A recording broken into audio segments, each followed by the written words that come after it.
This is Twit. This week, Reuters was reporting that 3 investors who own less than 5% of the company, or maybe more than 5% of the company, they want Bill Gates away from Microsoft. Where do we start on this one?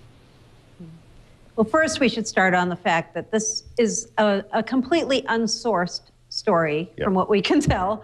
They didn't name who the 3 investors are who supposedly want Bill Gates out, didn't really talk about how possible or probable this would be. So, you know, it's possible there are some institutional investors who own probably under 1% of Microsoft who want him out. But Bill Gates owns 5% of Microsoft, and Steve Ballmer owns 4% of Microsoft. I think it's going to be tough to just simply oust them from the board of the company that Bill Gates created. Yeah, I don't think they're going to try to oust him in any way. I think it's more along the lines of maybe he would leave voluntarily. And to be fair, is with regards to his holdings in Microsoft, there's a certain percentage of his shares that leave the company every single year, and I guess it goes towards his philanthropic Foundation. endeavors. So the plan for him is that by, I think, 2018, he won't have any Microsoft stock anymore. And I'm kind of hoping it doesn't stick around that long. But this, to me, is just kind of a common sense thing. There are going to be people who want Bill Gates to step down because they feel that Microsoft can't really change until he's gone. And then, of course, there are going to be those who just sort of trade on the tradition and, you know, the history of him, you know, obviously co-founding and being part of Microsoft. Now, Gates himself, he's on that special committee to determine a new CEO, Steve Ballmer, obviously leaving pretty soon.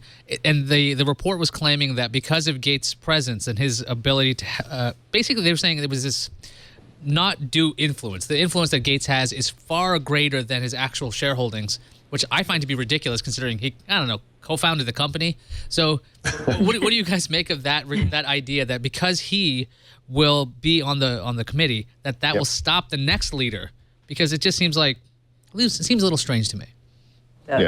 Well, I don't know. I do think that whoever comes in as CEO is going to have to deal with the Gates problem, you know, if he doesn't leave. I mean, he is an ever-present presence at Microsoft and probably someone who has more influence than you might imagine, despite the fact that he's not really working day-to-day at Microsoft anymore. I mean, I think he has had a big say in the technical strategy for the company.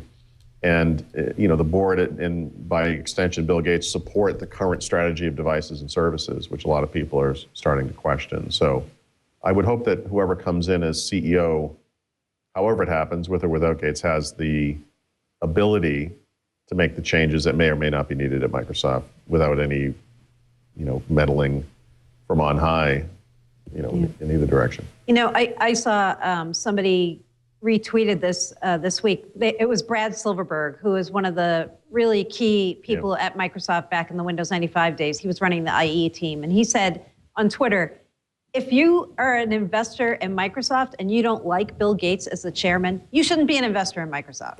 It's pretty much true, right? I mean, well, but he's, you know, he's old school Microsoft too. He's old school, but yeah. I mean, if we were talking about this week at the conference, you know, if Bill Gates isn't on the board, who on that board becomes the tech person who knows what's going on at Microsoft? Right. If you look at the composition of the Microsoft board, there are not a lot of tech people on there. John Thompson, who used to work at IBM and Symantec, is on there. He's the one leading the search for the new CEO, actually. And after that, it's not a lot of tech people. So you would think on a board of a company that wants to be a devices and services company, you would like to have some tech people on there, right? Yeah. And actually, the call for Gates to step down, I mean, should that happen, I think that the other half of that equation is that most of or all of the existing board needs to step down as well, because it's not just Gates, right? It's the board. Yeah. And the likelihood of that is probably zero. Next to nothing.